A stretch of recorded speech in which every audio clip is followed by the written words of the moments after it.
Cette conférence va maintenant être enregistrée. Alors, bon matin à tous. Mon nom est Léda Villeneuve. Je suis agronome au Centre d'expertise en production ovine du Québec.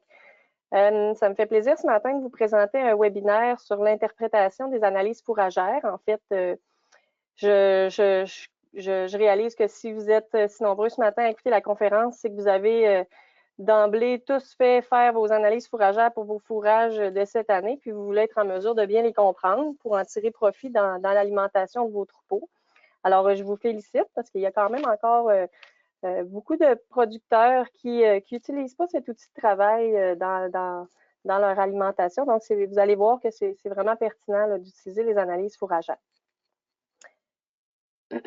Donc, le plan de ma présentation, je vais d'abord vous mentionner les avantages, dans le fond, de faire analyser ces fourrages, pourquoi on doit le faire, puis à quoi ça sert. Je vais vous parler un petit peu de l'appréciation sensorielle. C'est sûr que ça ne vaut pas une analyse de laboratoire. Par contre, nos yeux, notre nez peuvent nous donner certains indicatifs sur la qualité du fourrage qu'on a à servir à nos ovins. On va parler un peu d'échantillonnage aussi, qui est une étape importante dans le processus parce que dans le fond, comme le dit l'expression garbage in, garbage out, si l'échantillonnage au départ a mal été pris, l'analyse au bout du compte ne sera pas nécessairement très utile. Donc, il y a une façon de procéder, puis il y a un moment pour procéder pour faire ces échantillonnages-là. Ensuite, le cœur de la conférence, c'est vraiment le rapport d'analyse en soi. Que veulent dire tous ces chiffres? Puis, à la fin, on va refaire un petit résumé, un petit coup d'œil rapide sur les éléments à clé, parce que vous allez voir, il y a quand même beaucoup d'éléments sur vos rapports d'analyse. C'est sûr que comme agronome, comme conseiller qui formule les programmes alimentaires, on n'utilise pas nécessairement l'ensemble de ces données, mais on en utilise plusieurs pour vraiment bien catégoriser le fourrage qu'on a entre les mains pour faire une ration. Donc, pourquoi on doit analyser nos fourrages? Bien évidemment, c'est pour connaître précisément la valeur nutritive de ceux-ci. On veut, en fait, comme conseiller, on veut adapter puis optimiser l'alimentation des troupeaux ovins qu'on suit. C'est-à-dire, on veut vraiment utiliser les meilleurs fourrages pour les ovins qui ont des stades physiologiques beaucoup plus exigeants, tels que les agneaux à l'engraissement, les agnelles de remplacement, les brebis en fin de gestation, évidemment, les brebis en lactation. Puis, en contrepartie, les fourrages qu'on aura produits dans l'année qui sont un peu moins riches, on va les garder pour les animaux à plus faible besoin, comme nos brebis à la saillie, celles qui sont en début de gestation, ou encore les brebis taries ou à l'entretien. Tout ça va nous permettre vraiment de compléter des programmes alimentaires avec des bonnes quantités d'intrants. Parce que ce qu'on veut, en fait, c'est d'offrir la bonne quantité de concentré énergétique ou protéique, ne pas l'offrir vraiment d'en offrir la bonne quantité, pas en offrir trop ou pas assez. On veut vraiment combler les besoins. C'est donc un excellent outil de travail, rien de moins. Donc, c'est important de l'avoir en main lorsqu'on veut formuler une ration. Puis souvent, selon les meuneries avec lesquelles vous faites affaire, la plupart offrent souvent l'analyse infrarouge tout à fait gratuitement. Donc, sûrement que vous êtes déjà au courant. Puis vous avez entre les mains vos propres analyses. Évidemment, il n'y a rien de mieux qu'un petit exemple pour comprendre l'utilité de l'analyse. Si j'ai entre les mains deux fourrages, donc un fourrage plutôt moyen, voire pauvre, là, on parle ici d'un fourrage à 10 de protéines, 37 d'ADF, donc très fibreux, demi-sec, puis que j'avais 300 brebis en fin de gestation à nourrir avec ça, que c'est le seul fourrage que j'ai, c'est pas évident à balancer la ration. Il va falloir offrir beaucoup de concentré énergétique. Là, ici, on a 700 grammes d'orge, un peu plus que 700 grammes d'orge. On a nos minéraux. On arrive à une ration pour une seule brebis, pour ces 6 semaines de fin de gestation, autour de 31 $. Cette ration-là, quand on a un troupeau de 300 brebis, par exemple, coûte à l'éleveur autour de 9 350 $. Si par contre, puis là, ben, vous le voyez aussi, en utilisant un fourrage très fibreux comme ça, j'ai mis un 15 de refus, donc on offre une plus grande quantité. Ben, ça se peut même que ce soit un petit peu plus que ça. Si par contre, on a un fourrage de très bonne qualité, on va assurément avoir moins de refus. Donc, si mon fourrage est presque le double de protéines de tantôt, très peu d'ADF, ça va être un fourrage qui va permettre une augmentation de la consommation volontaire de l'animal, qui va vraiment bien valoriser les fourrages, bien combler ses besoins. Donc là, dans ce cas-ci, on a une quantité d'orge qui est presque la moitié de l'exemple de tout à l'heure. Donc, là, on arrive à une ration de 8000, j'ai changé vite la diapositive, je suis désolée, 8900 $. Bon, vous allez me dire, c'est juste à peu près 420$ pour 6 semaines pour un troupeau de 300. Ça peut paraître négligeable, mais ajoutez à ça tous les coûts qui sont liés aux problématiques potentielles d'utiliser un mauvais fourrage pour un stade physiologique donné. Dans ce cas-ci, c'était la brebis fin gestation. Bien, c'est bien connu qu'un foin fibreux en fin de gestation risque de créer un déficit énergétique plus grand à la brebis, donc elle va avoir plus de chances de développer une toxémie de gestation, étant donné qu'elle ne sera pas capable de consommer ce fourrage-là en assez grande quantité. Ça va occasionner possiblement des prolapses, des dystociales agnellage, des mauvais départs en lait, une baisse de qualité du colostrum ou encore même une hausse de la mortalité néonatale. Donc, c'est souvent, on s'aperçoit souvent trop tard que notre alimentation est inadaptée. Puis, dans le fond, dans l'exemple que je donnais, si j'avais seulement les 2 fourrages devant les yeux, puis que, par exemple, je dis, je vais donner 500 grammes d'orge à mes brebis, ça devrait être correct. Bien, dans le premier cas, si on avait un fourrage riche, puis qu'on donnait 500 grammes, bien là, clairement, on en donne trop. Mais si on revient à la ration avec le fourrage fibreux, si on s'était dit, je vais donner 500 grammes d'orge, bien, c'est sûr qu'on vient encore là de créer un plus grand déficit énergétique. Puis tout ça, ben, c'est parce que c'était une quantité aléatoire qu'on s'est dit qu'on donnerait parce qu'on ne connaissait pas la valeur nutritionnelle du fourrage. Donc, l'utilité de l'analyse est là, c'est vraiment d'aller proposer une ration qui soit adéquate, qui va bien combler les besoins. L'appréciation sensorielle du fourrage est aussi importante. C'est sûr que ça ne remplace pas une analyse en laboratoire. Par contre, vous allez être en mesure de déceler des odeurs qui pourraient laisser présager une mauvaise fermentation ou encore de la présence de moisissures ou de parties corrompues sur vos ensilages. Donc, à ce moment-là, c'est sûr que c'est important de discarter ces portions de fourrage-là et de ne pas les offrir aux ovins. Aussi, parfois, vous allez vous dire, je vais juste me fier au stade de maturité de ma plante. Dans le fond, c'est connu par ce graphique que si on récolte en début épiaison, par exemple, par le graphique suivant, on sait que ça va être un fourrage qui va avoir quand même relativement beaucoup de protéines, pas trop de cellulose par rapport à un stade plus avancé. Il va avoir quand même une bonne quantité de minéraux, pas trop de lignine non plus. Donc, ça va être un fourrage qui va être adéquat. OK, là, on sait qu'on l'a récolté probablement au bon stade. On s'attend à ce que l'analyse soit bonne. Mais n'empêche que si vous n'avez pas une analyse sous les yeux, vous aurez beau regarder votre fourrage, voir qu'il n'y a pas de l'air d'avoir trop de fibres, il y a bien de la feuille. Mais dans les faits, il y a quoi? Il y a 12 14 de protéines. L'énergie, elle ressemble à quoi? C'est pas évident. Donc, ça prend vraiment une analyse en laboratoire pour être en mesure d'avoir des données précises pour faire une ration. Au niveau de l'échantillonnage, lorsqu'on fait des fourrages secs, évidemment, le fourrage est stable dès la récolte, donc de plus de 85 de matière sèche. Vous pouvez procéder à l'échantillonnage immédiatement après la récolte lorsque le foin est entreposé. Ça, il n'y a pas de problème. Au niveau des ensilages d'herbe, évidemment, parfois, il y a des producteurs qui vont prendre des analyses d'ensilage pendant qu'ils remplissent le silo, par exemple. C'est sûr que ces analyses-là, vous n'aurez pas le profil fermentaire de votre analyse, sur votre analyse parce que, évidemment, le fourrage n'est pas fermenté. Donc, c'est sûr que pour avoir un matériel dit stable, il faut attendre les 21 jours requis pour que le processus de fermentation soit complété. Dans le fond, pendant le processus de fermentation, on sait qu'il y a une partie des sucres solubles, de la protéine qui va être utilisée par les bactéries pour fermenter le matériel tant que le fourrage n'a pas atteint un pH de 4. Donc, c'est pour ça qu'on recommande d'attendre les 21 jours avant de prendre l'analyse. Puis évidemment, lorsque vous allez envoyer cette analyse-là, le conseiller, généralement, va cocher de faire le profil fermentaire sur l'analyse. Vous pouvez aussi, à la reprise, dans le fond, si vous avez pris vos échantillons à l'automne, mais que le fourrage, vous l'utilisez seulement en avril, mai de l'année suivante, vous pourriez, si vous le désirez, reprendre une analyse pour voir s'il y a eu détérioration ou si le matériel est vraiment resté stable ou pour avoir encore une analyse là, vraiment précise là, au moment d'utiliser le dit ensilage. Pour ce qui est de l'ensilage de maïs, la stabilité est atteinte vraiment plus tardivement que les ensilages d'herbes et de céréales. Donc, on parle d'environ au moins 2 mois avant que l'ensilage soit vraiment stable. Donc, idéalement, l'ensilage de maïs, pour avoir une analyse plus précise, là, on va attendre après Noël pour la prendre. Bon, vous pouvez la prendre avant, mais encore là, étant donné que tout le processus de fermentation n'est pas complété dans l'ensilage de maïs après les 3 premières semaines, c'est sûr que l'idéal, c'est de reprendre des analyses périodiquement.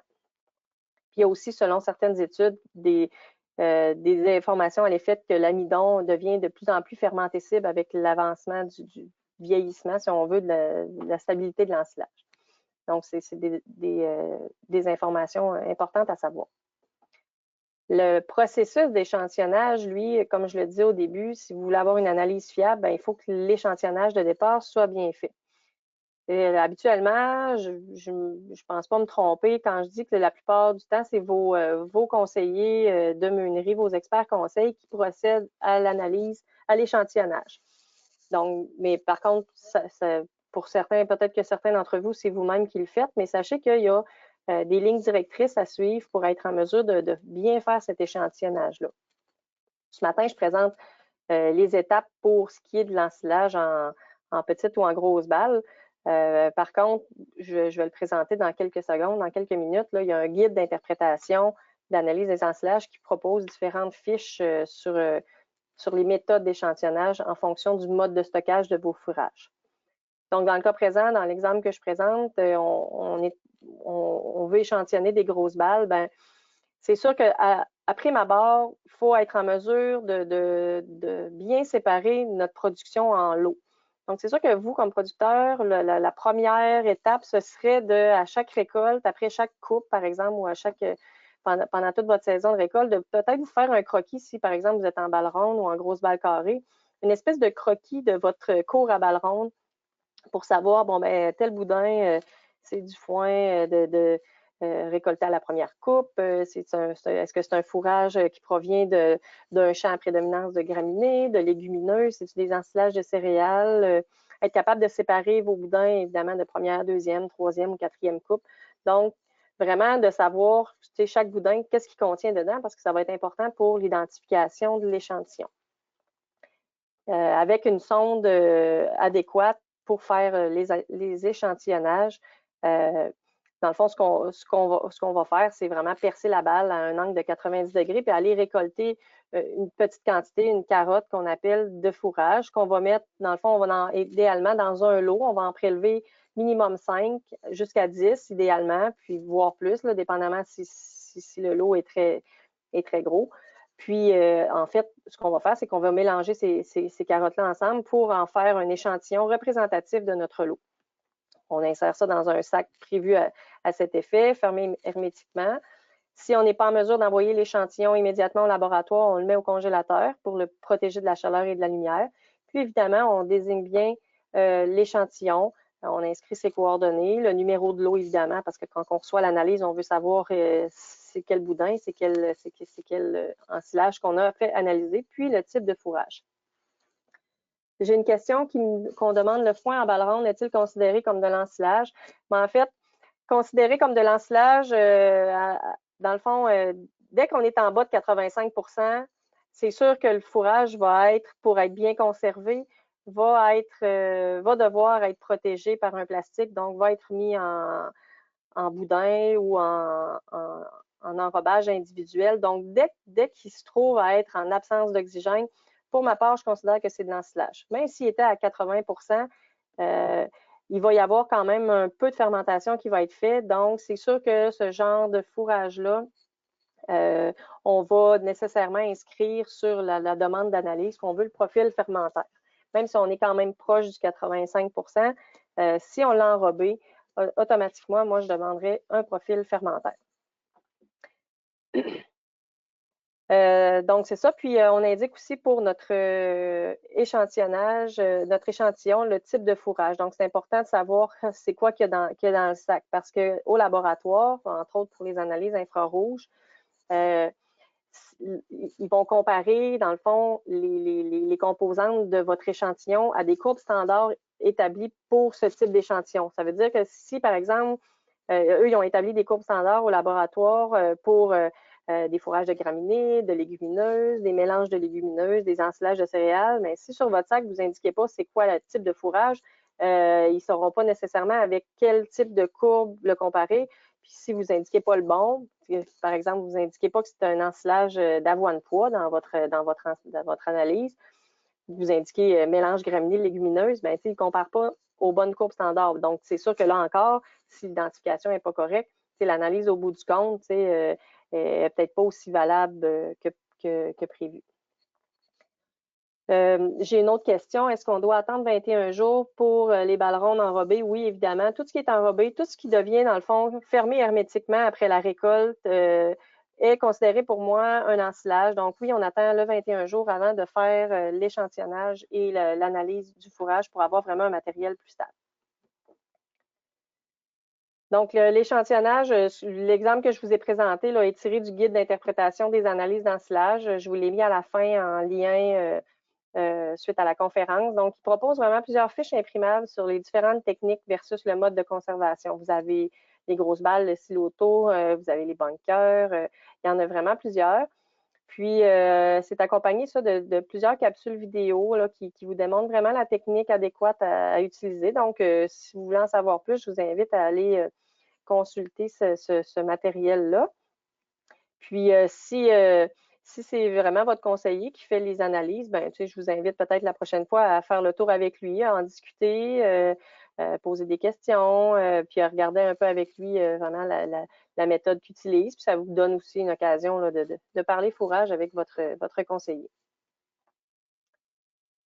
Maintenant, le rapport d'analyse, ben, on a, peut-être que vous le savez, il y a différents types d'analyses qui sont faits en laboratoire. Il y a les analyses au proche infrarouge, NIR en anglais, Near Infrared, ou les analyses chimiques. Je vais y revenir dans quelques instants. Les modèles de rapport, eux, vont vraiment varier d'un laboratoire à l'autre, mais par contre, les éléments qui sont analysés sont sensiblement les mêmes. La plupart du temps, ça va être présenté sur base 100% de matière sèche. Puis, vous allez parfois avoir aussi une deuxième colonne sur votre rapport qui comprend, qui va s'appeler soit l'analyse telle qu'elle, telle que servie, telle que reçue. Donc, vous en avez, dans le fond, différentes façons de voir les rapports. Je m'excuse, j'ai un petit mémo à côté.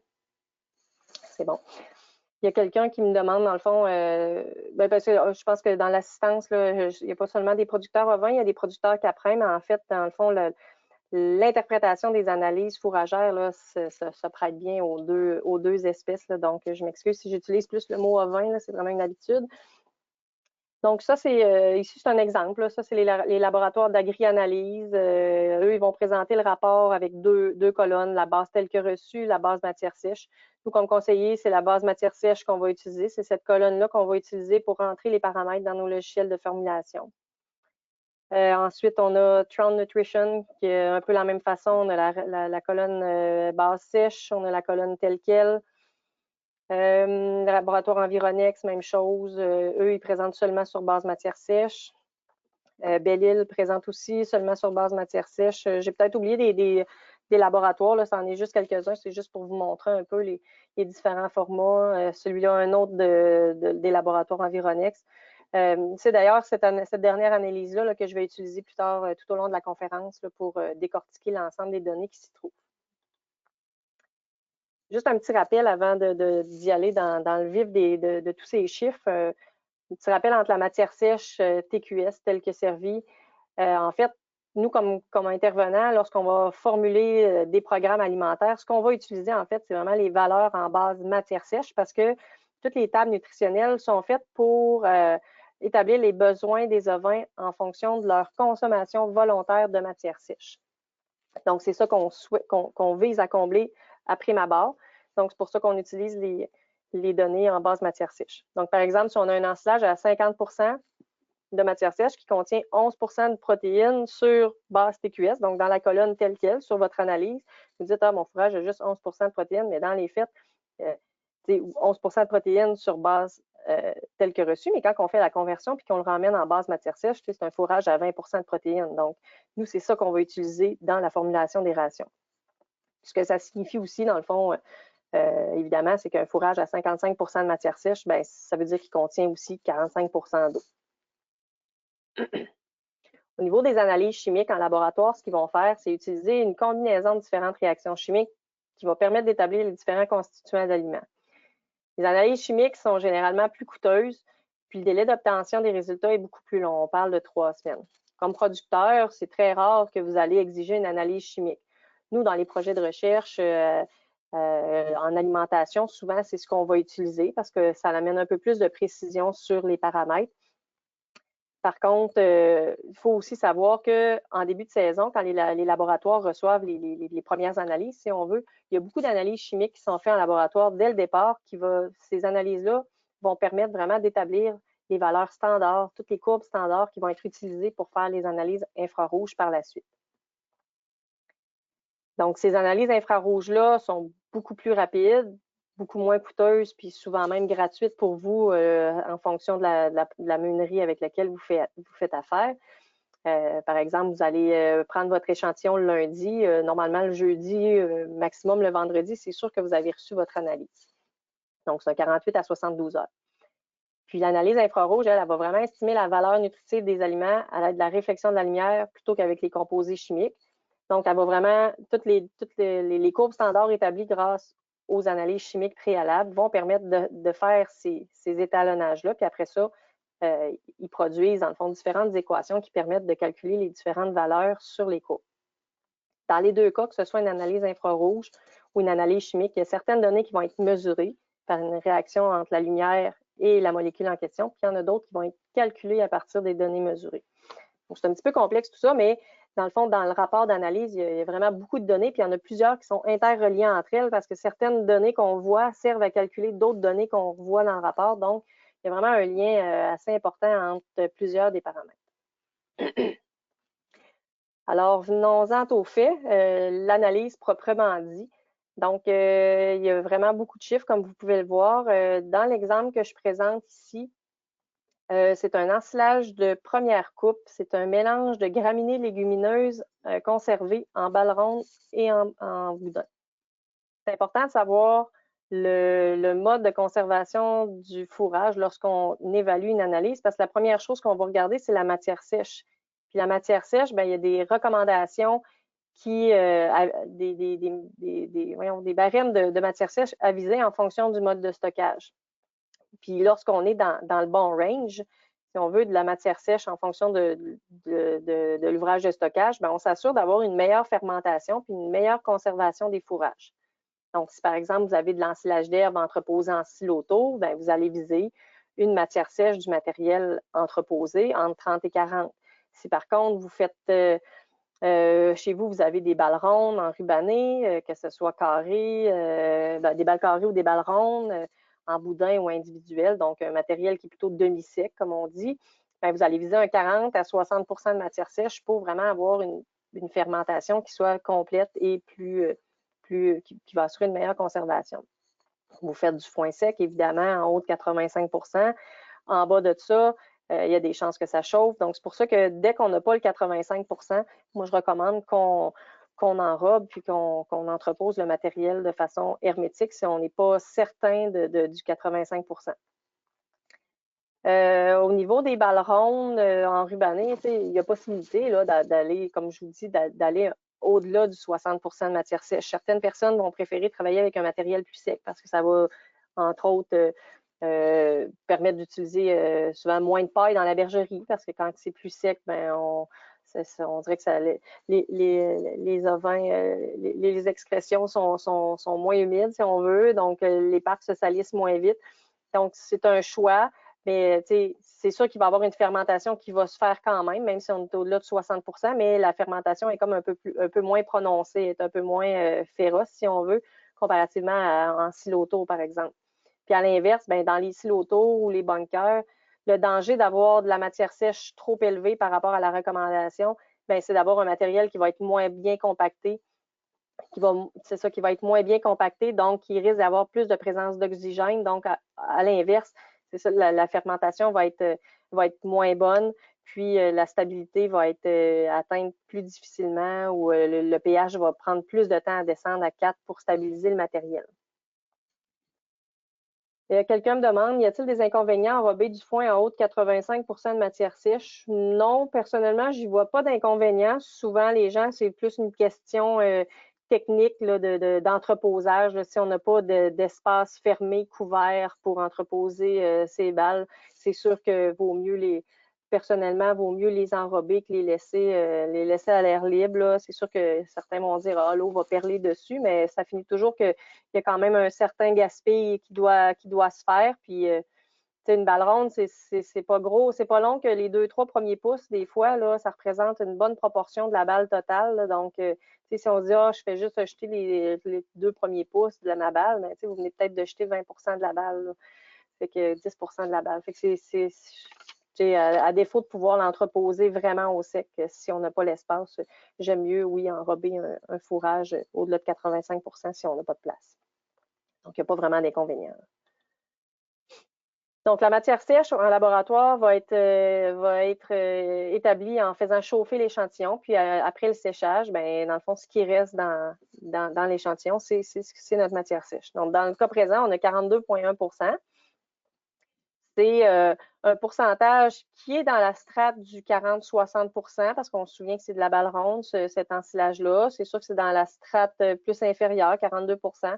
Probablement un fourrage qui va avoir tendance peut-être à vouloir geler un peu l'hiver. Donc, si j'avais à utiliser ce fourrage-là à la ferme, si vous aviez un fourrage de ce type, peut-être faudrait cibler un moment de l'année plus propice à l'utiliser. Donc, peut-être pas en plein mois de décembre, janvier, mais essayer de réserver ces fourrages-là si on est capable à des périodes un peu moins froides. Plutôt à l'automne ou plus tard au printemps. Donc, ça, c'est le premier élément de notre analyse. Donc, vraiment, en regardant votre matière sèche, vous êtes en mesure de voir, donc, en fonction de votre ouvrage de stockage, est-ce que je suis dans le target? Est-ce que je suis correct? Est-ce que j'ai laissé sécher assez mon matériel avant de le récolter? Ou à l'inverse, est-ce qu'il est trop sec par rapport à mon ouvrage de stockage, si on est en silo, par exemple? Donc, c'est déjà un premier indice du travail préalable que vous avez fait en récoltant votre fourrage. Maintenant, au niveau de l'énergie, il y a les 3 premiers paramètres qu'on présente. Personnellement, ce n'est pas les paramètres d'énergie que j'utilise pour formuler des rations pour ovins. Dans un premier temps, on a l'énergie net lait qui est beaucoup utilisée chez les bovins laitiers. L'énergie nette entretien qui est principalement utilisée chez les bovins de boucherie, puis l'énergie nette de gain qui est principalement aussi utilisée chez les bovins de boucherie à l'engraissement. Donc, c'est sûr que si dans une autre vie, vous étiez producteur laitier, vous êtes habitué de travailler avec l'ENL. Donc, peut-être que pour vous, ça vous parle, l'ENL. Par contre, moi, chez le vin, je préfère vraiment utiliser l'énergie métabolisable. Il y a certaines analyses, comme celle-là, dans les laboratoires, ça c'était Environex, si je ne me trompe pas, eux, ils présentent l'EM mouton. Par contre, on va le voir dans quelques secondes, je trouve qu'ils surévaluent parce qu'ils n'utilisent pas les bonnes unités nutritives totales dans leur calcul. Parce que tout ça est interrelié. Il existe des tables de conversion, si je la présente, là, qui peut transférer votre ENL en énergie métabolisable, mouton. Ici, on a 2,33, mais on va y revenir dans quelques instants. Là. Moi, je trouve que ça donne une idée vite, mais je la trouve surévaluée un peu, cette donnée-là. Je vais vous dire pourquoi dans quelques instants. Le paramètre suivant, l'unité nutritive totale, lui, il va être utilisé, c'est un paramètre qui va être utilisé dans le calcul justement de ces ENL, ENE, ENG-là. On marque ici NRC 2001. En fait, il est calculé à partir des équations destinées aux bovins laitiers qu'on retrouve dans le guide nutritionnel NRC 2001. Fait que c'est sûr, ben, il y a certains barèmes, là, ici, vous le voyez. Dans le fond, à plusieurs occasions pendant la conférence, il y a souvent un petit tableau comme ça au bas de mes diapositives qui s'est tiré de ça du guide d'interprétation des ensilages. Ça se trouve à être, dans le fond, les données standards qu'on retrouve de façon générale en fonction des espèces végétales, que ce soit graminées ou légumineuses, pour différents paramètres. Donc, dans ce cas-ci, au niveau des UNT, ben, un fourrage de graminées, habituellement, va en contenir entre 60 et 65, un fourrage de légumineuses entre 58 et 65. Dans le cas qui nous concerne, on arrive à 65 %, donc c'est correct, on est dans le haut de la braquette. C'est sûr que plus on en a, plus ça indique que le fourrage va être énergétique. Ces UNT-là, dans l'analyse, vont permettre de calculer l'énergie métabolisable mouton. Probablement qu'ici, cette énergie-là est calculée avec entre autres avec la table de conversion là, qui utilise ces formules-là. Mais moi, je préfère le recalculer en utilisant la teneur en ADF. En fait, il y a des équations qui ont été développées qui sont, étant donné que les espèces animales utilisent différemment les aliments, ben, le mouton, on a tendance à beaucoup plus travailler avec l'énergie métabolisable, puis d'utiliser la bonne formule en fonction de la teneur en fibres ADF. Dans le cas qui nous concerne, il y a trois équations possibles en fonction si on a un fourrage qui est à prédominance de graminées, qui est plus un mélange ou qui est à prédominance de légumineuses. Donc, moi, dans le cas présent, j'utiliserai la seconde formule. Simplement, ce que je dois faire, c'est d'insérer mon 32 d'ADF que j'ai sur mon analyse pour calculer mon énergie métabolisable mouton. Là, dans ce cas-ci, on arrivera à 2,26 mégacalories d'énergie métabolisable. Moi, pour la formulation de ration, c'est cette valeur-là que j'utilise parce que je trouve que le 2,32 sur l'analyse ou même le 2,33 de la table de conversion de tout à l'heure est plus élevé. Donc, j'aime mieux travailler avec quelque chose de plus juste qui est vraiment mieux calculé pour les ovins. Puis on va même mieux contrer les déficits énergétiques en partant déjà à la base avec une énergie qui est mieux calculée pour cette espèce-là. Vous pouvez aussi utiliser cette table-là. Là, par contre, cette table-là, j'ai peut-être oublié de mettre un titre. C'est une table pour les mélanges de graminées légumineuses, là, étant donné que c'est ça l'exemple que j'ai.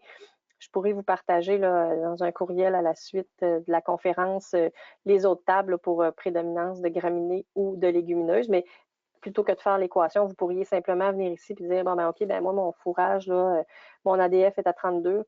Paf, on a notre énergie métabolisable à utiliser pour la formulation de ration des ovins.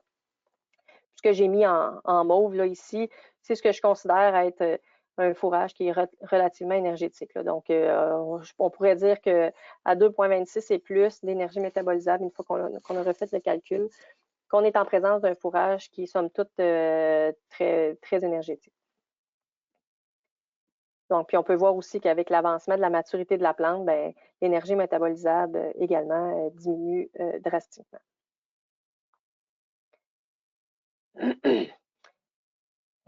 Oui, la différence, c'est ça, la différence entre les deux, j'ai une petite question ici, là, entre le 2,33 et 2,26, c'est sûr que ça paraît quand même grand. Là. On a quand même un 0,6 mégacalories différentiel. C'est pour ça que je préfère qu'on le recalcule parce que, comme je le disais, celui présenté sur l'analyse est fait avec des équations bovins laitiers, donc il n'est pas adapté, il ne considère pas nécessairement les bonnes données pour l'utilisation, dans le fond, de l'aliment par un ovin, parce que l'ovin va utiliser un peu différemment par rapport au bovin. Donc, en prenant les bonnes équations, on a une idée plus juste de l'énergie qui va être comme utilisée par l'animal dans ce fourrage-là. Donc, en connaissant ça, ben, on est bien mieux de faire le calcul parce qu'en plus, on l'a vu, il était plus bas. Fait que si on part avec une donnée qui est plus haute, on va penser que notre fourrage est plus énergétique, mais dans les faits, il est moins énergétique qu'on pense. C'est important de le faire. Ensuite, dans le fond, j'ai une autre question par rapport à les tables que je viens de présenter, si ça s'applique aussi aux caprins. Je vais vérifier, mais dans le courriel de suivi que je vous ferai, je vous l'indiquerai s'il y a une différence à utiliser, s'il y a différentes tables pour les caprins pour le recalcul de l'énergie. Fait que je ne suis pas en mesure de vous répondre présentement, mais je vais revenir là-dessus. Je prends bonne note de tout ça. Au niveau des protéines, ben, avant d'entrer dans l'analyse puis de décortiquer tous les paramètres liés à la protéine, ben, il faut savoir que la protéine, c'est assurément très important dans le métabolisme des ovins, puis c'est utilisé, il y a différents rôles, là, que ce soit l'entretien, la réparation des tissus, la croissance, la production laitière, la synthèse des muscles, l'immunité, les hormones, etc. Donc, c'est sûr que de combler les besoins protéiques de l'animal, c'est super important parce que ça va avoir un grand impact sur un ensemble de rôles dans le métabolisme de l'animal. Donc, sur l'analyse qu'on a ici, on a tout d'abord la protéine brute puis la protéine disponible. On peut voir que les deux sont identiques. Donc, la protéine brute, en fait, c'est un estimé des protéines totales qui est basé sur le contenu en azote de l'aliment. Donc, au laboratoire, ils vont analyser le contenu en azote, puis on multiplie ça par un facteur de conversion qui est 6,25 pour obtenir notre protéine brute. Donc, notre protéine brute, elle inclut vraiment tout. Elle inclut la protéine qui est soluble, la protéine qui est dégradable, la non dégradable, la non digestible qui est liée à la fibre. Donc, c'est vraiment très global. la protéine disponible, elle va être différente sur l'analyse si, par exemple, le fourrage a chauffé, si il a mal fermenté, si l'ouvrage de stockage n'était pas étanche, qu'il y avait présence d'oxygène, il va y avoir de la protéine qui va être endommagée puis qui va comme se lier à la fibre fourragère, donc qui va devenir non disponible. Fait qu'à ce moment-là, quand cette quantité de protéines liées à la fibre-là devient non négligeable, assurément, ça va venir affecter la protéine disponible. Puis là, nous, dans les programmes alimentaires, en tout cas, dans l'ovin, moi, j'utilise beaucoup Oviration. On calcule les besoins en fonction des besoins en protéines brutes. À ce moment-là, je n'utiliserais pas 15.1 si ma protéine disponible était différente. J'utiliserais la donnée vis-à-vis protéines disponibles. Encore là, en fonction des différentes espèces végétales, vous avez ici un peu le standard qu'on retrouve habituellement. Fait que ça vous permet de comparer votre analyse, voir, bon, je suis pas pire dans la moyenne, puis si je suis trop bas, c'est peut-être parce que j'ai récolté mon fourrage trop tard dans son stade de maturité, donc j'ai moins de protéines. On l'a vu dans le graphique au début, plus le stade avance, plus la protéine diminue.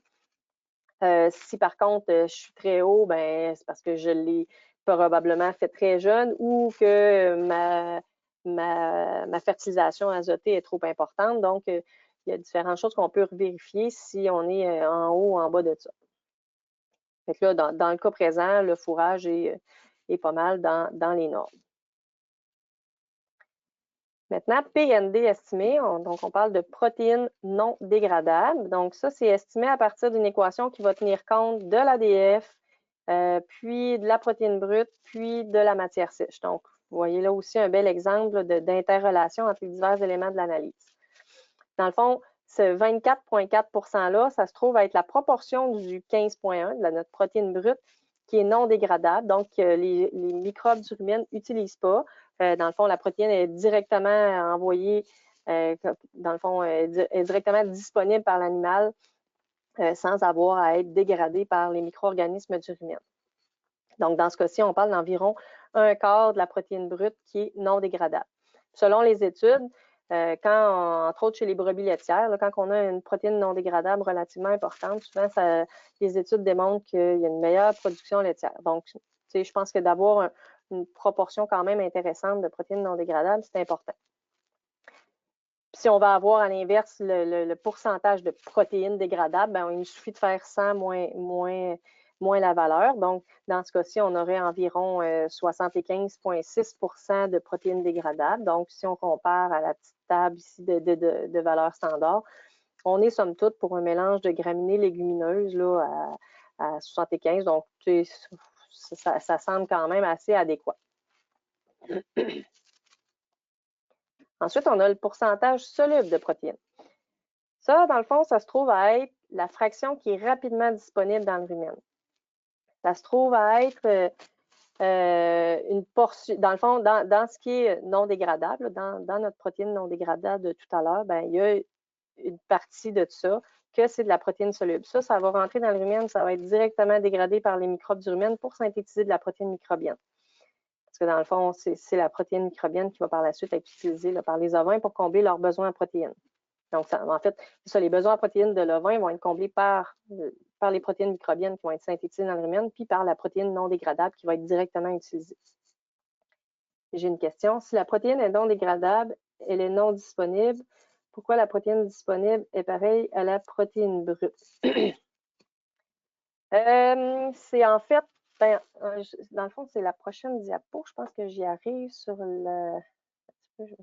Ça va être dans les fibres. Quand je vais arriver dans les fibres, tantôt, on va le voir un peu, là.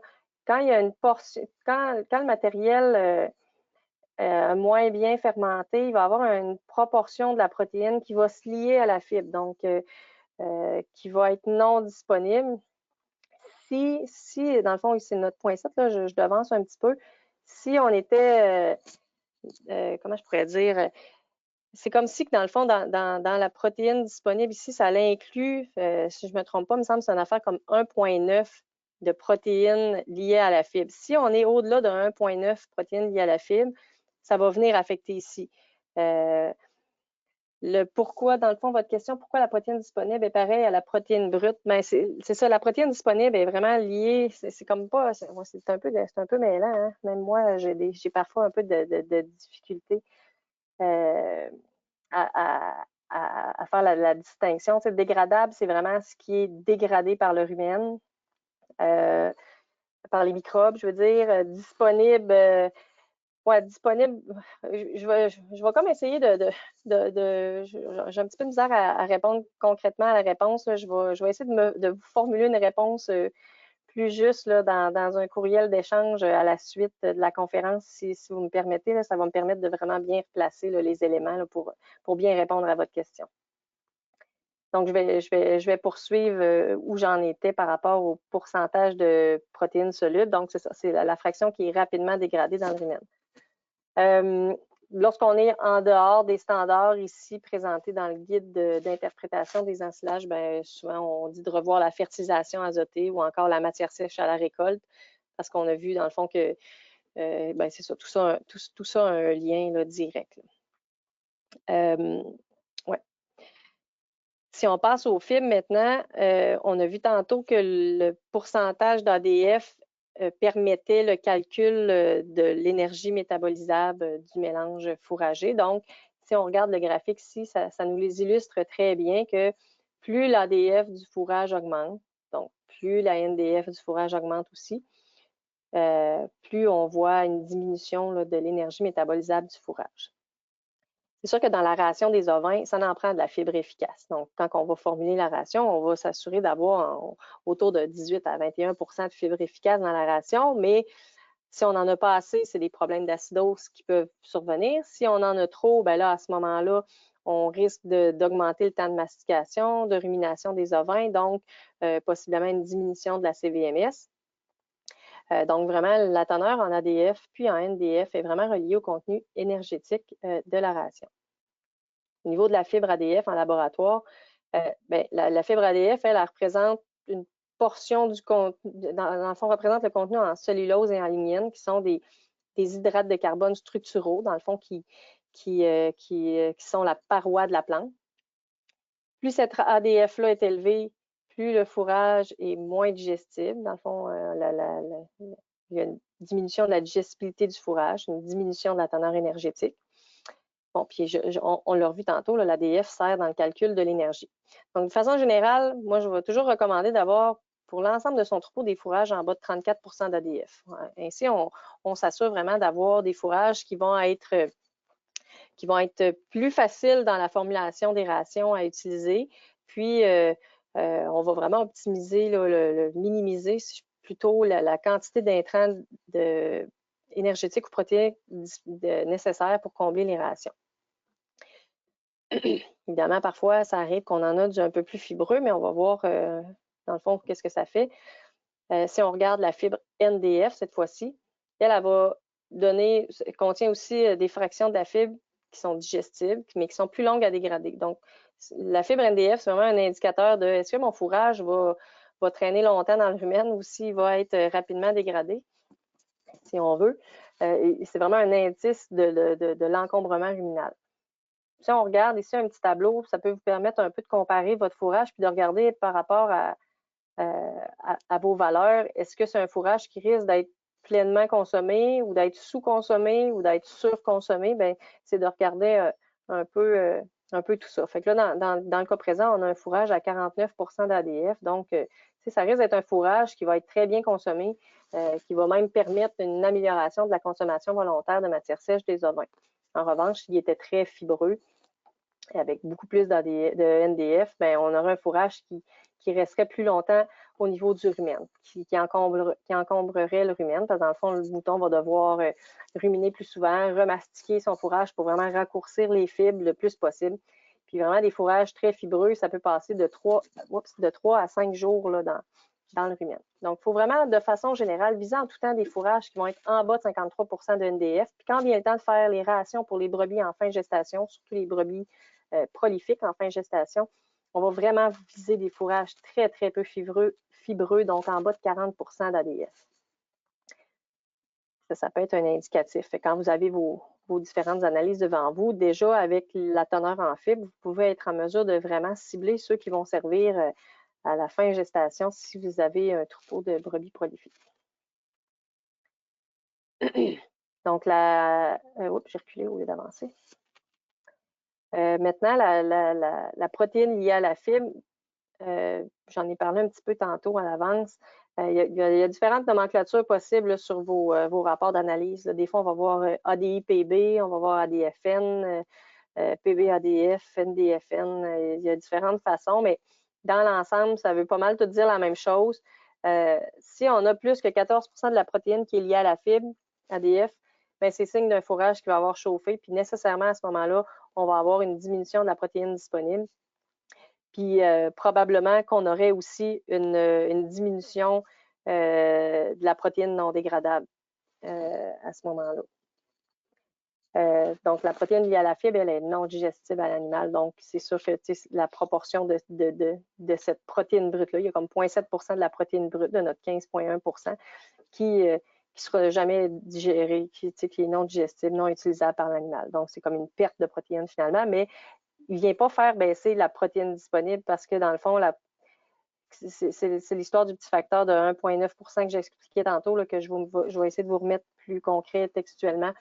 Tant qu'on est en bas de ce 1,9-là, les deux vont toujours être pareils. Là. Mais si on était plus haut, on verrait tout de suite la différence. Puis je vais essayer dans ma réponse de vous trouver un fourrage où on voit cette distinction-là, là, un exemple d'analyse. Ça va vous aider à mieux comprendre. Maintenant, la fibre NDF digestible, ben, en fait, ces deux paramètres-là sur l'analyse vont permettre de connaître le taux de fibre NDF qui est digestible. Dans le fond, ils vont comme simuler un peu un liquide ruminal, puis après 30 heures ou 48 heures. Fait que ce qu'on veut, c'est avoir le plus haut possible, ça veut dire que c'est le plus digestible. Si on compare le fourrage ici, on est nettement supérieur aux valeurs standards, donc on a un fourrage qui est somme toute assez digestible.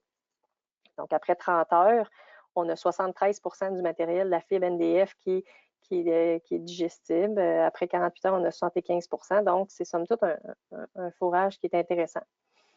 Les deux paramètres suivants sont un peu complémentaires à ceux que je viens de présenter. En fait, là, c'est la proportion non digestible de la fibre, mais cette fois-ci, non pas après 30 ou 48 heures, mais après 5 jours ou 10 jours, 120 heures ou 240 heures. Donc, c'est sûr que c'est une notion qui est quand même peu utilisée là, quand on va faire les formulations de ration. Par contre, ce qu'on va viser, c'est vraiment d'avoir le chiffre le plus petit possible au niveau de l'UNDF pour, dans le fond, ça nous indique que la quantité qui est non utilisée, dans le fond, de la fibre est somme toute très faible. Maintenant, au niveau de la lignine, elle, ça correspond vraiment à la proportion de la fibre ADF, donc elle est corrélée avec la teneur ADF. Donc, ici, on avait 32, on a 4,6. Si on avait beaucoup plus d'ADF, si on avait eu 36, 38, on aurait beaucoup plus de lignine également parce que c'est, dans le fond, c'est une proportion de la fibre ADF. Ça fournit vraiment la rigidité à la plante.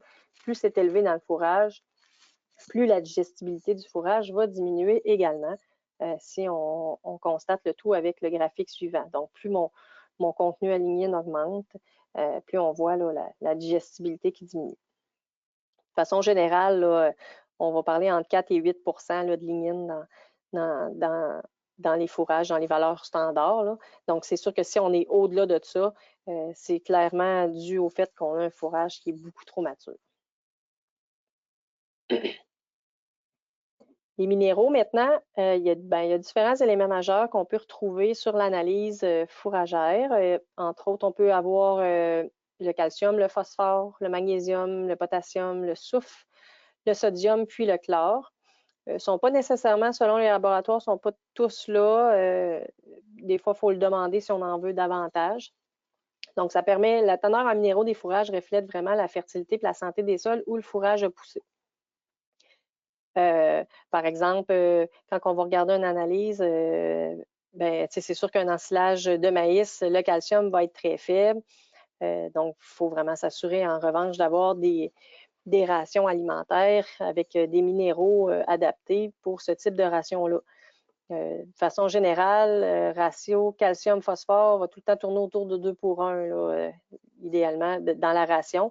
Donc, souvent, un fourrage assez bien balancé, là, on retrouve ce ratio-là aussi. On sait que dans le bovin laitier, la teneur en potassium est super importante à l'approche du vêlage. Ben, dans le mouton, on n'a pas tant de données que ça, mais c'est sûr que les fourrages très hauts en potassium pourraient avoir un peu le même effet sur au niveau de la toxémie de gestation, les fièvres du lait chez l'ovin à l'approche de l'agnelage. Donc, mais à 2,42, là, c'est somme toute assez médian. Là. Dans le bovin laitier, la ration doit contenir moins de 1,5 de potassium. Dans l'ovin, là, j'ai pas tant les données, il n'y a pas tant de limites connues. Mais c'est sûr que pour le conseiller, de voir un peu la teneur en minéraux du fourrage va permettre d'évaluer en fonction de la compagnie avec laquelle vous faites affaire pour vos intrants, bien, de cibler le minéral, parce que souvent les compagnies ont plusieurs types de minéraux disponibles, bien, de cibler le minéral qui serait le plus adapté à votre entreprise en fonction des fourrages que vous avez. Ici, sans y aller dans le détail, j'ai juste reporté là, du guide d'interprétation des analyses d'ensilage de Valacta, là, les balises et les recommandations sur la différente teneur en minéraux dans les ensilages en fonction que ce soit des ensilages plutôt de graminées ou de légumineuses. Fait que vous pourrez être en mesure de regarder vos analyses puis de voir, bon, est-ce qu'on est quand même dans le range. Puis ça vous indique aussi, ben, si on est trop bas, ben, c'est pourquoi qu'on peut être trop bas. Ça nous donne des pistes de solutions. Puis si on est trop haut également, il y a différentes actions qu'on peut prendre sur nos pratiques culturelles, par exemple, pour être en mesure d'avoir des teneurs qui viennent plus retrouver les barèmes. Au niveau des minéraux, toujours, moi, il y a le pourcentage de cendres avec lequel j'aime bien travailler. Le pourcentage de cendres, c'est vraiment le résidu après l'incinération complète des matières organiques d'un échantillon. C'est donc non digestible, puis ça comprend tous les contaminants inorganiques, donc la terre, le sable, les saletés, les mottes de fumier, peu importe. Donc, ça donne un indicatif sur la pratique, moi je trouve, sur la pratique culturelle un peu. Règle générale, ça va être toujours, on vise en bas de 10, mais dès qu'on a, j'ai déjà vu des fourrages à 13, 14, donc dès qu'on est au-delà de 10 il faut vraiment se questionner sur nos pratiques culturelles. Est-ce que notre hauteur de coupe est trop basse? Est-ce que les dents de la faucheuse sont bien affilées? Dans le fond, si c'est mal affilé, peut-être que ça l'arrache la plante, ça l'arrache la racine, ça amène des particules de sol dans le fourrage. Au niveau du raclage ou du fanage, peut-être que les dents des équipements grattent trop le sol, puis ça incorpore du sol. L'épandage a peut-être été fait trop tard au printemps, puis le fumier était mal composté. Il y a peut-être des petits morceaux de fumier qui se retrouvent dans le fourrage. Donc, tout ça, ce sont des indicatifs, là, des paramètres qui vont faire augmenter le pourcentage de cendres. Donc, je trouve que c'est un bon indice là, aussi pour évaluer ces pratiques culturelles, là, de regarder le taux de cendres. J'ai-tu passé une... Puis c'est ça aussi, dans le fond, quand le taux de cendre va être plus élevé, étant donné que ça emmène des contaminants dans le fourrage, bien, c'est souvent des ensilages qui vont aussi moins bien se conserver. On risque d'avoir des bactéries butyriques qui vont se développer en plus grande quantité. Il peut y avoir présence de la bactérie Listeria qui cause les listérioses. Donc, vraiment, si, par exemple, vous avez des maladies dans le troupeau liées à ça, par exemple, des listérioses, souvent, on pointe du doigt le fourrage. En regardant le taux de cendre, déjà, on peut savoir, bon, ben, crème, il y avait plein d'impuretés dans le fourrage, donc c'est peut-être vraiment ça la problématique. Donc, ce sont des choses qu'on peut questionner. Au niveau des micro-éléments, sont généralement exprimés en ppm sur l'analyse. Il faut le demander, ça, si on va aller aussi précis que ça dans nos analyses. C'est assez rare là, que d'emblée, sur une analyse infrarouge de base, on va les avoir, mais c'était seulement plus pour vous dire que c'est possible de le demander. Ça pourrait être des analyses spécifiques qui vont être demandées si, par exemple, avec votre vétérinaire, votre agronome, vous suspectez une problématique X, une carence quelconque de micro-éléments dans la ration qui cause une maladie X, ben peut-être que là, ça va valoir la peine d'investiguer puis d'aller faire analyser le fourrage qui est servi aux ovins qui présenteraient la dite problématique, d'aller voir, bon, ben, au niveau des fourrages, ça ressemble à quoi ma teneur en ces micro-éléments-là, rechecker la ration, voir, bon, ben, oui, effectivement, on a une carence ou un excès de tel minéral à tel endroit. C'est vraiment plus un peu du fine-tuning ou des éléments qu'on peut aller chercher quand on investigue sur des problématiques X. Au niveau des HCNF ou HCNF, là, les deux se ressemblent. Donc, on a les hydrates de carbone, c'est ce qu'on appelle les glucides, qui sont non structuraux. Donc, tantôt, je parlais des hydrates de carbone structuraux qui formaient l'ADF. Dans le fond, l'hémicellulose, l'imine, cellulose qui formaient l'ADF, la NDF. Ça, c'est vraiment la paroi de notre plante. Mais maintenant, les hydrates de carbone non structuraux, c'est ce qui est à l'intérieur des cellules. C'est ce qui est rapidement fermenté dans le rumen. Puis ça va augmenter la quantité disponible, évidemment, pour la synthèse microbienne. Donc, on a les HCNF qui sont des glucides de haute digestibilité, puis sont pas inclus là, dans les fibres. Donc, plus il y a de sucre, c'est sûr, plus la fermentation des ensilages va être adéquate.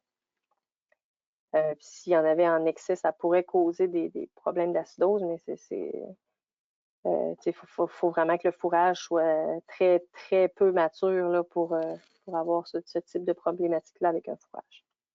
Donc, la moyenne dans les ensilages, là, au niveau des hydrates de carbone non structuraux, non fibreux, là, on parle de 12 à 24, 19 à 28 selon l'espèce végétale. Là. Donc, on est à 26, là, nous, dans notre analyse. Au niveau de l'amidon, maintenant, on a, l'amidon, ça représente une portion là, de ces hydrates de carbone non structuraux-là.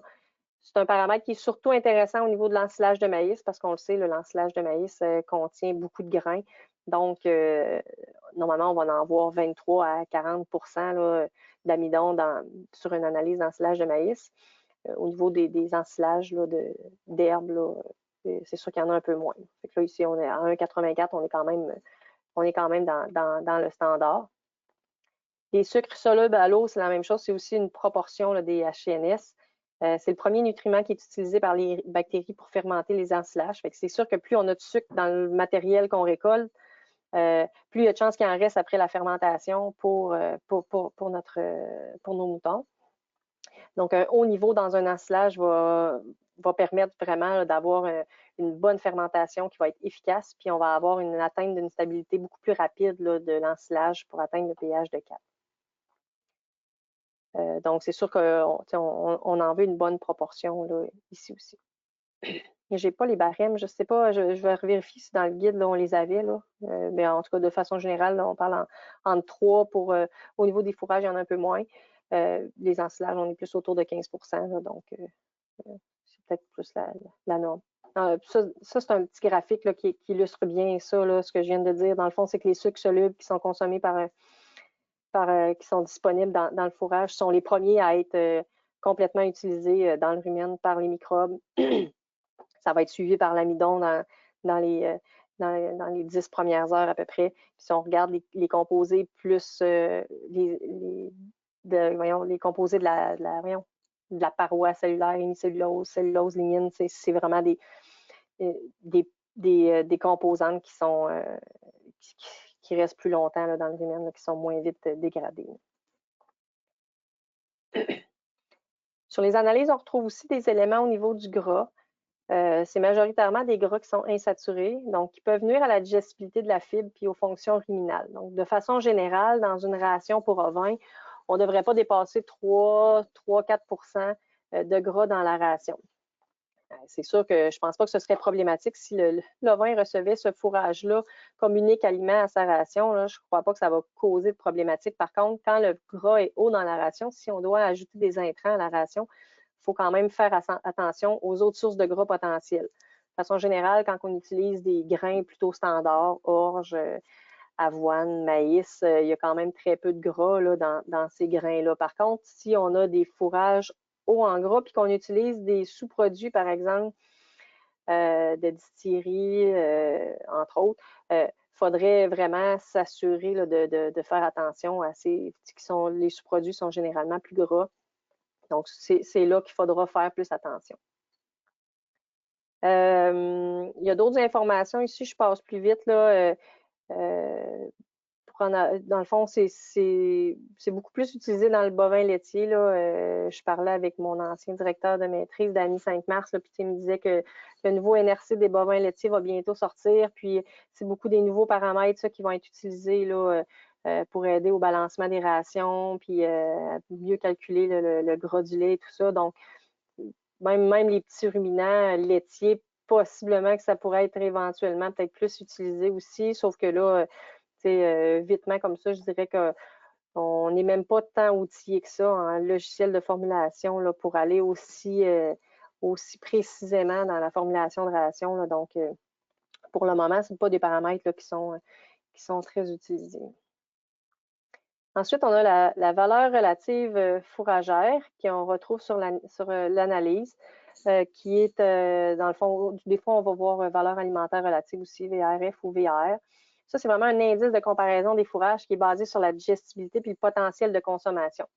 Donc, c'est comme si on comparait votre fourrage à un fourrage de base. Donc, le fourrage de base qui donne l'indice 100 serait un fourrage de luzerne moyen avec 41 d'ADF, 53 de fibres NDF. Donc, il y a un comparatif qui est fait en utilisant la teneur d'ADF et de NDF de votre fourrage qui va permettre de faire ce calcul-là. Donc, quand on est en haut de 100, ça veut dire que notre fourrage est meilleur que la moyenne. Puis quand il est en bas, ben, c'est un fourrage qui risque d'être qui est moins bon que la moyenne. Puis vu que c'est un indice de sa digestibilité et de son potentiel de consommation, bien évidemment, son potentiel de consommation, plus on est en bas de 100, bien, moins il est grand.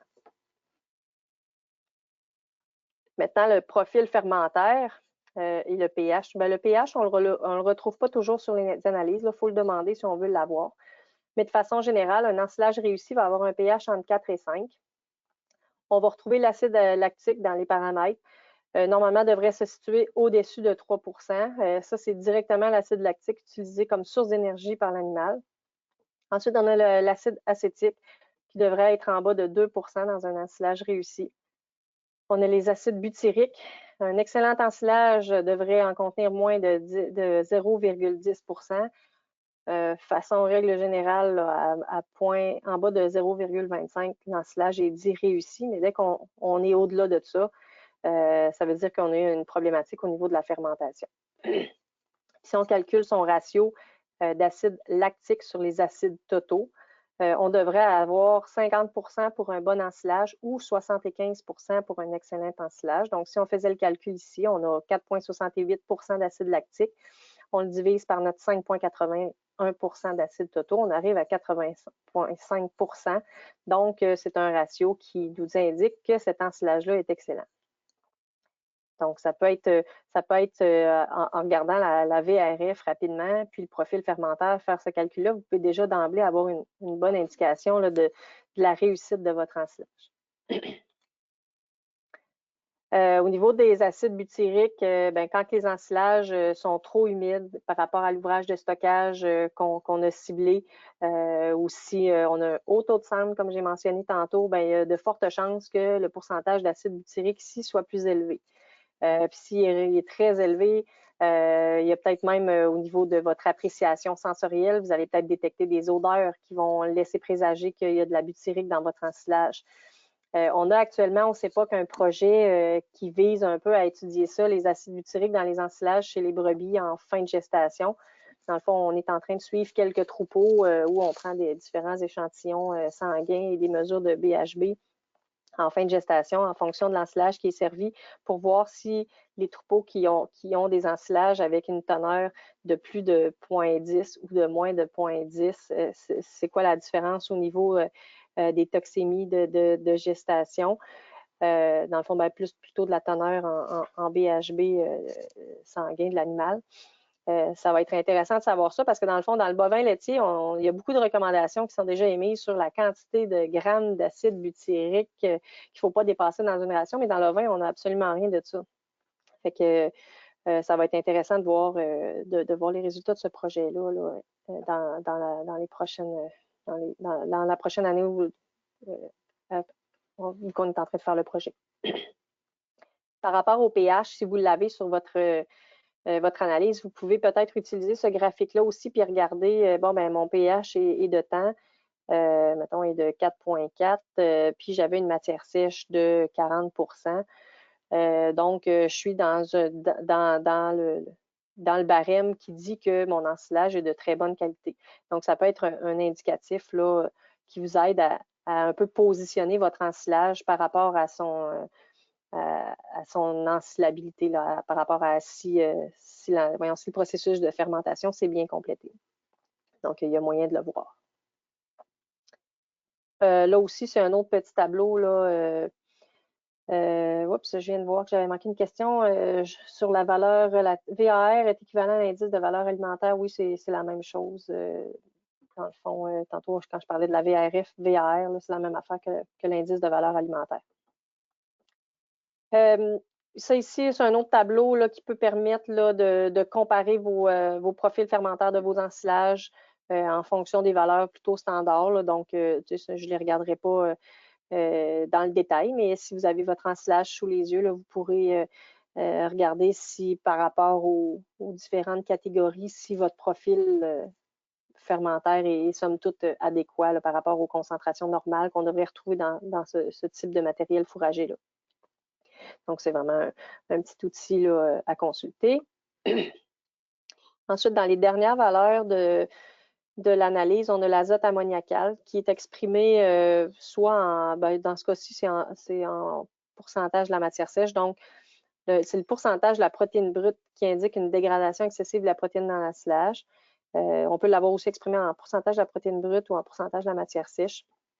Dans le fond, la norme, c'est d'être en bas de 10 là, au niveau de l'azote ammoniacal en pourcentage de la protéine brute. Puis dans le fond, plus le degré de fermentation augmente, dans le fond, un ensilage de silo va nécessairement avoir un azote ammoniacal qui est un peu plus élevé qu'un ensilage de balle ronde, par exemple, et dont la fermentation n'est pas aussi importante là, que dans un silo. Ça fait quand même beaucoup de chiffres qu'on vient de regarder. Qu'est-ce qu'on doit retenir finalement, puis qu'est-ce qu'on doit regarder quand on a nos analyses sous les yeux. C'est sûr que le conseiller va utiliser beaucoup de ces paramètres-là pour entrer dans le logiciel de formulation pour vraiment avoir un aliment qui soit le plus complet possible dans sa base de données. Mais vous, comme producteur, c'est sûr que, dans le fond, je dirais que d'emblée, votre analyse fourragère, c'est un peu votre bulletin de récolte. C'est avec ça que vous allez pouvoir évaluer si vous avez bien fait les choses, si vos chantiers de récolte est adéquat en fonction de différents éléments que vous pouvez observer sur votre analyse. Pour votre conseiller ou pour vous, si vous faites vous-même vos formulations, c'est un outil de travail assurément. C'est sûr qu'au premier coup d'œil, je dirais qu'il y a une douzaine de paramètres là, qui sont assez parlants sur la qualité du fourrage. Donc, première affaire, on regarde le pourcentage de matière sèche. On veut voir si on est dans le target là, en fonction de notre ouvrage de stockage. Donc, déjà là, ça, c'est une première bonne chose à regarder. Ensuite, le pourcentage de cendres. J'ai une question, je vais y revenir après avoir complété ce petit tableau.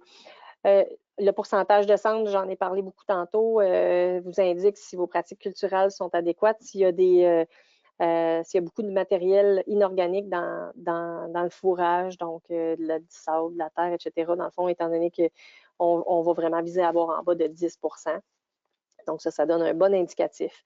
Le pourcentage de protéines, évidemment, va être utilisé là, dans les formulations pour combler les besoins protéiques. C'est sûr que si on est en présence d'un fourrage à prédominance de légumineuses, il y a des chances qu'il y en ait beaucoup plus. S'il y en a moins, si c'est plus de la graminée, ça risque d'être plus énergétique plutôt que de protéique. Pourcentage ADF, pourcentage NDF pour vraiment vous indiquer de l'information au niveau de la teneur en fibres, à savoir est-ce que c'est un fourrage qui va être bien consommé, son indice de consommation, est-ce qu'il va être bon, est-ce que mon mouton va en manger beaucoup ou ça risque de stagner plus longtemps dans le rumen si la fibre est trop haute. Par ces teneurs-là aussi, vous êtes en mesure de cibler les fourrages qui en contiennent le moins possible pour, par exemple, les réserver à vos brebis en fin gestation, qui est le stade le plus exigeant à mon avis. Les éléments minéraux, calcium, phosphore, en regardant le ratio des fourrages, ça vous donne un indicatif, là, le ratio du CAP sur ce que doit être votre ration. Donc, c'est sûr qu'au niveau de l'ensilage de maïs, il y a une attention particulière à porter parce qu'il y a peu de calcium. Le profil fermentaire, évidemment, lorsqu'on est en présence d'ensilage, c'est un élément super important dans l'analyse. Calculez votre ratio acide lactique sur Toto pour voir si vous êtes en haut de 50 ou en haut de 75 pour essayer de catégoriser votre ensilage, voir si vous l'avez bien réussi. Regardez votre pourcentage de butyrique. Espérez viser toujours le plus bas possible, idéalement en bas de 0,25. Après ça, le pH, si vous pouvez le demander dans les prochaines analyses que vous ferez faire. Votre valeur relative fourragère ou votre valeur alimentaire vous donne un premier coup d'œil aussi sur est-ce que mon fourrage est meilleur que la moyenne comparée dans l'année en cours. L'énergie métabolisable mouton, je vous ai montré comment le calculer. Je vais vous fournir les tables qui manquaient dans la présentation. Ça peut vous aider là, vraiment pour bien calculer les besoins bien calculer les rations pour bien combler les besoins énergétiques, d'avoir vraiment la teneur adéquate. Je reviens juste un petit peu à l'arrière. J'ai quelqu'un qui me demande si on parle des fois d'ADFN dans les analyses. Ce n'est pas la même affaire que l'ADF. Dans le fond, l'ADFN, c'est une autre nomenclature pour dire la protéine qui est liée à la fibre. Là. Donc, c'est pas la même chose. C'est vraiment c'est deux paramètres différents. J'en ai parlé un petit peu tantôt. Là, je pense que mes diapos, c'était ADIPB. Là. Ben, c'est une nomenclature différente. Ensuite, j'ai une petite question ici. On parle toujours des valeurs nutritives idéales selon la proportion de légumineuses ou de graminées. Mais qu'est-ce qu'un éleveur de moutons devrait idéalement viser comme foin dans ses jacères pour avoir une consommation et une nutrition optimale? J'ai tendance à prioriser un foin enrobé en évitant d'acheter de la première coupe, mais dans quel type de plante devrais-je au final consister le foin de base idéal? Bien, en fait, moi, tantôt, je l'ai mentionné un peu. Je pense que d'emblée, d'avoir des fourrages en bas de 32-34 d'ADF pour l'ensemble du troupeau, on s'assure d'aller chercher des fourrages qui soient assez versatiles, qu'on peut utiliser sur à peu près l'ensemble des stades physiologiques. C'est sûr qu'au niveau des espèces végétales, plus on va avoir des fourrages qui sont à prédominance de légumineuses, plus on risque d'avoir de la protéine dans notre fourrage. À ce moment-là, ça va être des fourrages qu'on va peut-être prioriser davantage pour les stades qui sont plus exigeants. En revanche, quand on a plus de graminées, souvent on a un petit peu plus d'énergie par rapport à un fourrage de légumineuses, mais il y a comme toujours un équilibre. Je n'ai pas de recette magique sur des types de foins à constituer, mais ce que je peux dire, c'est plutôt avec ma diapositive suivante, c'est vraiment quand vous avez vos analyses, de façon générale, là, moi je dirais là, que si on catégorise nos fourrages, là, ce que j'appelle dans le tableau ici, le fourrage excellent, le fourrage très bon. Je dirais que de ces deux catégories-là, 60% de nos fourrages, des fourrages dans une entreprise ovine devraient faire partie de ces catégories-là. On devrait avoir environ 20% de bons foins, puis 20% de très bons, c'est ça, puis 30% de bons foins, puis du foin moyen pauvre, là, je dirais qu'à 10% de l'ensemble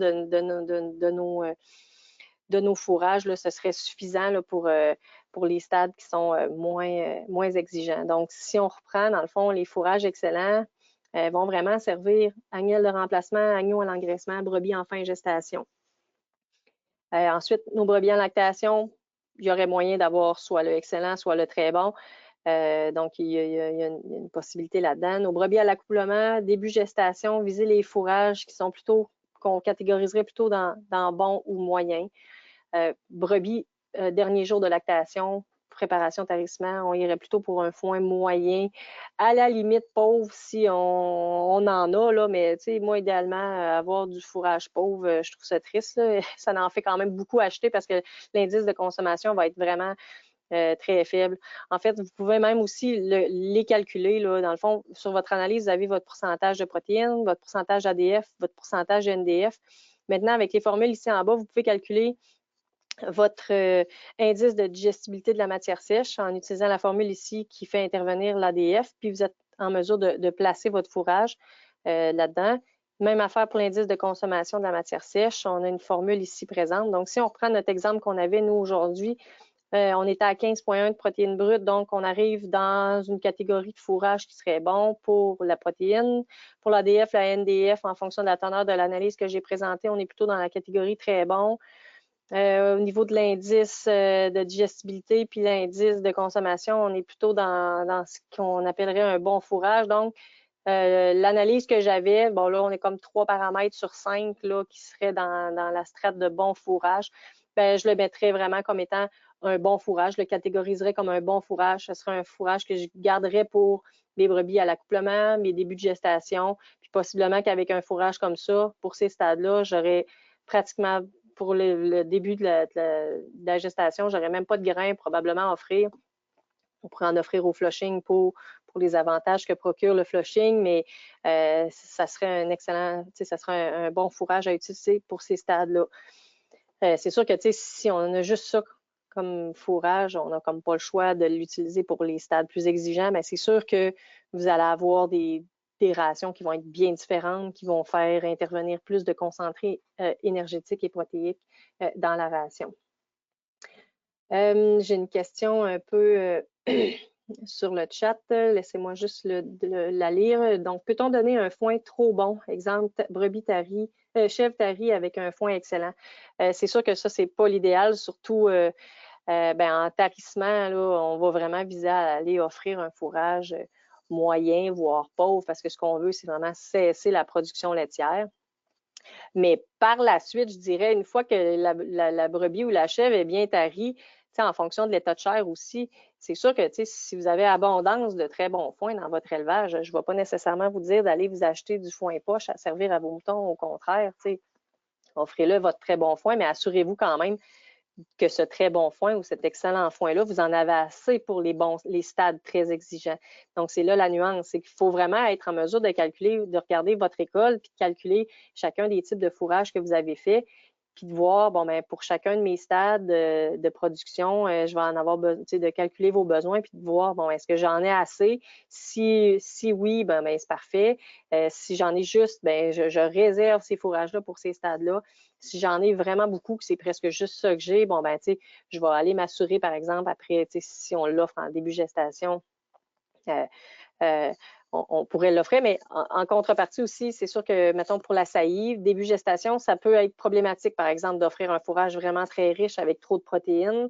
Ça va amener plus d'urée dans le sang, ça peut créer des mortalités embryonnaires. Donc, c'est sûr qu'il faut au moins attendre si on a en masse de bons stocks puis qu'on veut retomber sur un fourrage plus riche, c'est au moins attendre le 30 jours post-saillie pour augmenter les fourrages plus protéiques si on ne veut pas créer de la mortalité embryonnaire. Donc, c'est sûr que oui, il y a certains fourrages qui peuvent être assez versatiles, servir à plusieurs types, mais il y a quand même des moments dans le cycle de production des ovins et des caprins qu'il faut porter une attention particulière sur ces teneurs-là.